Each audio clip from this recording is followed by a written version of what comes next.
guys, welcome back to my channel. কেমন আছো তোমরা সবাই? I hope তোমরা অনেক ভালো আছো, আমিও অনেক ভালো আছি। তো অনেকে আমাকে জিজ্ঞেস করেছিলে যে আমার থ্রু আউট দ্য ডে যে স্কিন কেয়ার রয়েছে, মানে ঘুম থেকে ওঠার পর থেকে ঘুমাতে যাওয়া অবধি কিভাবে আমি আমার স্কিনে টেক কেয়ার করি সেটা তোমাদের সাথে শেয়ার করতে। তো সেটাই আজকে তোমাদের সাথে শেয়ার করব। বাট আমি যে পার্টিকুলার ব্র্যান্ডের যে পার্টিকুলার প্রোডাক্টটা ইউজ করি সেটাই তোমাদেরকে ইউজ করতে হবে, সেরকম কোনো ব্যাপার নেই। তোমরা তোমাদের স্কিন টাইপ অনুযায়ী প্রোডাক্ট চুজ করতে পারো। আর আমার জন্য যেটা কাজ করেছে সেটা তোমাদের জন্য কাজ নাও করতে পারে, আবার আমার জন্য যেটা কাজ করেনি সেটাও যে তোমাদের জন্য কাজ করবে না সেটা নাও হতে পারে। আমাদের স্কিন টাইপ আলাদা হয়, স্কিনের টেক্সচার আলাদা হয়, তার উপরে কাজ করে। তো ডেফিনেটলি ইনফরমেটিভ তো অবশ্যই হবে, বাট তার সাথে যে কোনো প্রোডাক্ট পারচেজ করার আগে অবশ্যই সেই প্রোডাক্টের ডেসক্রিপশনে কি লেখা আছে, তোমাদের স্কিন টাইপের জন্য সেটা অ্যাপ্রোপ্রিয়েট কিনা সেটা দেখে তাহলেই পারচেজ করো। তো চলো আজকে ভিডিওটা স্টার্ট করি। বাট তার আগে যদি আমার চ্যানেলে কেউ ফার্স্ট টাইম এসে দেন, hi my name is Pampa. আর প্লিজ প্লিজ আজকে ভিডিওটা যদি ভালো লাগে একটা লাইক করে দিও, চ্যানেলে ফার্স্ট টাইম এলে সাবস্ক্রাইব করে দিও।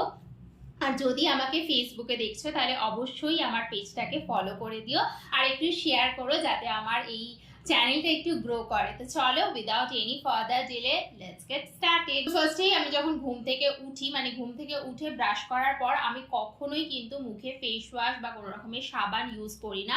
আমি জাস্ট নর্মাল ঠান্ডা জল দিয়ে আমার ফেসটাকে ধুয়ে নিই। তো এটা আমি একজন ইনফ্লুয়েন্সারকে দেখেছিলাম, সে বলেছিল যে এরকম করলে তোমার স্কিনে যদি পিম্পলসের প্রচুর প্রবলেম থাকে সেটা কমে যায়, মানে স্কিনে একটা নিজস্ব অয়েল রয়েছে যেটা রাত্রিরে সিক্রেট হয়, তো সেটার বাউন্ডারিটা যাতে ব্রেক না হয় তার জন্যই এটা করা।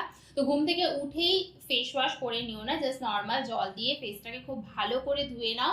আর তারপরে অবশ্যই একটা সানস্ক্রিন লাগাতে হবে যার মধ্যে এসপিএফ এর যে প্রোটেকশনটা সেটা 50+ হতে হবে, আর তার সাথে পিএ ট্রিপল+ থাকতে হবে। তো আমি যেটা পার্সোনালি ইউজ করি সেটা হচ্ছে অ্যাকোলজি গ্লো ডিউই সানস্ক্রিন।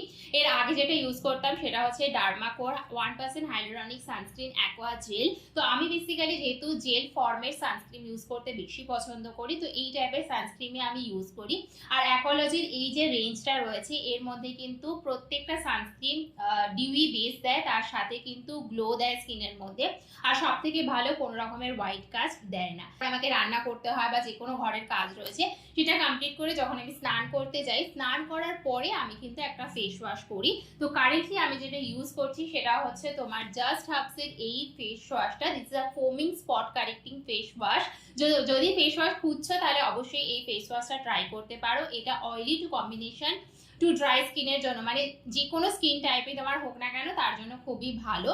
আর এর উপরে একটা এই যে ব্রিসেলসটা রয়েছে এটা কিন্তু খুব সুন্দরভাবে স্কিনকে এক্সফোলিয়েট করতে হেল্প করে। তো তার জন্য কিন্তু আমার এই টাইপের ফেস ওয়াশ খুব ভালো লাগে। এটা দিয়ে খুব সুন্দরভাবে মাসাজ হয়ে যায় আর স্কিনটা খুব সুন্দরভাবে ক্লিন হয়ে যায়। এবং তারপরে আমি যেটা ইউজ করি সেটা হচ্ছে একটা day cream from blue nectar. তো এই ডে ক্রিমটার মধ্যে যেহেতু সানস্ক্রিন রয়েছে তো আমি আলাদা করে কোনো রকমের সান প্রোটেকশন ইউজ করি না, বিকজ স্নান করার পরে আমি খুব একটা রান্না বান্না করতে যাই না বা খুব একটা যে বাইরে বেরোই বা রোদে বেরোই তা নয়। Now coming to the main skin care part, যেটা আমি রাত্রিরে করি, প্রত্যেক দিন করি আর প্রত্যেকটা স্টেপই আমি খুব ভালোভাবে করি। তো ফার্স্টে আমি যেটা করি সেটা হচ্ছে ডাবল ক্লিনজিং এর জন্য একটা ক্লিনজিং বাম ইউজ করি বা ক্লিনজিং মিল্ক বলতে পারো, ফ্রম আইউড। যেটা আমি অনেক ছোটবেলা থেকে ইউজ করছি। আর যেদিনকে আমি মেকআপ করি সেদিনকে তো অবভিয়াসলি ইউজ করি মেকআপ তোলার জন্য, আর যেদিনকে মেকআপ করি না সেদিনকেও আমি রাত্রিবেলা এটা দিয়ে ভালো করে আমার ফেসটাকে মাসাজ করি এবং তারপরে খুব সুন্দরভাবে একটা তোমার এই টাইপের যে প্যাডগুলো পাওয়া যায় এগুলো রিসাইকেল মেকআপ রিমুভিং প্যাড, এটা দিয়ে খুব সুন্দরভাবে ফেসটাকে আমি ক্লিন করে নিই। তাহলে কি হয়, সারাদিনে যে পরিমাণ তোমার ডার্ট বা পলিউশন তোমার স্কিনে যায়, বিকজ আমরা যদি ঘরে থাকি তাহলেও কিন্তু আমাদের স্কিন একটুখানি মানে পলিউশন যায়, বিকজ এত বাইরে ধুলোবালি এত নোংরা। তো তার জন্য স্কিনটাকে খুব সুন্দরভাবে ভেতর থেকে ক্লিন করা ইজ ভেরি ভেরি ইম্পর্টেন্ট, তার জন্য আমি এটা ইউজ করি। আর তারপরে খুব সুন্দরভাবে আমি ফেসটাকে ফেস ওয়াশ ইউজ করে সেম ফেস ওয়াশ ইউজ করে সুন্দরভাবে ক্লিন করে নিই। তারপরে আমি যেটা ইউজ করি সেটা হচ্ছে ভিটামিন সি সিরাম। তো আমি পার্সোনালি যে ভিটামিন সি সিরামটা ইউজ করি সেটা হচ্ছে গার্নিয়ারের এই vitamin C. This is very effective to improve your overall skin texture. তোমার স্কিনে যে কোনো রকমের দাগ ছোপ, যে কোনো রকমের পিম্পলস মার্ক থাকুক বা যে কোনো রকমের পিগমেন্টেশন ডার্ক স্পট থাকুক, সমস্ত জিনিসকে ক্লিন করে তোমার স্কিনের ওভারঅল টেক্সচারকে ইমপ্রুভ করতে হেল্প করে। তো আমি এই সিরামটা লাগানোর পর জাস্ট হালকা একটু স্কিনকে মাসাজ করে নিই। আর তারপরে ডার্ক সার্কেল রিমুভ করার জন্য আমি এই জাস্ট হাবসের নাইট মানে আন্ডার আই জেল ক্রিমটা ইউজ করি। বাট ট্রাস্ট মি, আমি বহুত এরকম টাইপের আন্ডার আই ক্রিম ইউজ করেছি, বাট আমার উপর কোনো কিছুই কাজ করেনি।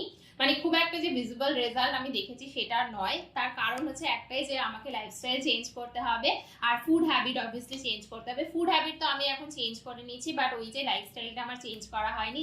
মানে সকালবেলা লেট উঠি, আবার রাত্রিবেলা অনেক লেট শুই, তার জন্য হয়তো এত ডার্ক সার্কেল হয়ে যায়। তো স্টিল আমি এটা ইউজ করি, তোমরা ট্রাই করতে পারো, হয়তো তোমাদের স্কিনের উপরে কাজ করতে পারে। আর ফাইনালি আমি যেটা ইউজ করি সেটা হচ্ছে ব্লু নেক্টারের এই অ্যান্টি এজিং ক্রিমটা। This is also very good, very thick moisturising cream. As a night cream আমি ইউজ করি। তো এই হচ্ছে জিনিস যেটা আমি সারাদিন আমার স্কিনে ইউজ করি এবং এভরি সিঙ্গেল ডে ইউজ করি। আর কারেন্টলি এটা আমি ধরো 3 থেকে 4 মাস আমি এই রুটিনটাই ফলো করছি, and I have seen a good improvement in my skin. আর তোমরা হয়তো স্ক্রিনে দেখতেই পাচ্ছ যে আমার স্কিনের ইমপ্রুভমেন্টটা। তো এই ভিডিওটা যদি ভালো লাগে তাহলে অবশ্যই বন্ধুদের সাথে শেয়ার করো। তো চলো আজকে জন্য এতটুকুই, দেখা হচ্ছে আবার একটা নতুন ফর্মে একটা নতুন ভিডিওর সাথে। আজকের জন্য বাই, গুড নাইট।